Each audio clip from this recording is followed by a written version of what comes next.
ওয়ামা সাহিবুকুম বিমাজনুন।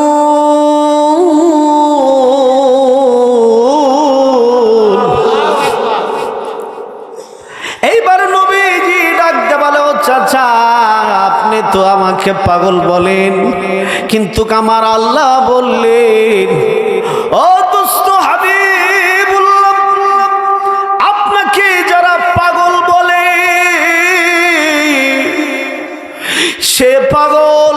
আবু জেহেলের বাপ পাগল, মাও পাগল, আর 14 গোষ্ঠী পাগল। জোরে বলেন আল্লাহু আকবার।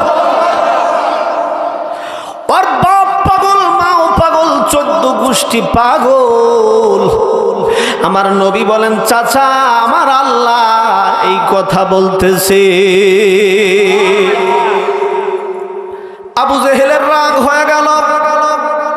এইবার বলতেছেন, এই মুহাম্মদ বলতো দেখি আল্লাহর কাছে কি মনোনীত ধর্ম কি বলেন? জোরে বলেন কি মনোনীত ধর্ম? হলো ইসলাম।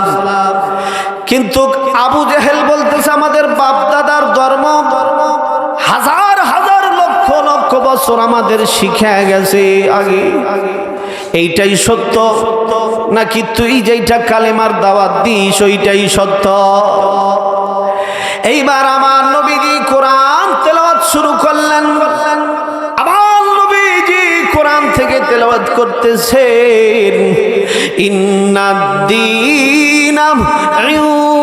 ইনদাল্লাহিল ইসলাম।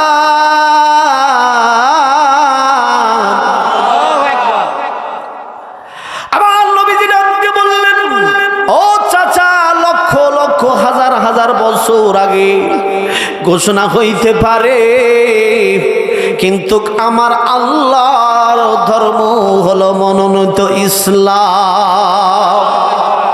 ও চাচা লক্ষ লক্ষ টাকা আমাকে দিতে পারবে, সারা দুনিয়া খাতের ভিতরে দিবেন, কিন্তু চাচা গো আমি বলিয়া দিলাম ওই আল্লাহ যেটা বলেছে ওইটার বিপরীত আমি যাব না।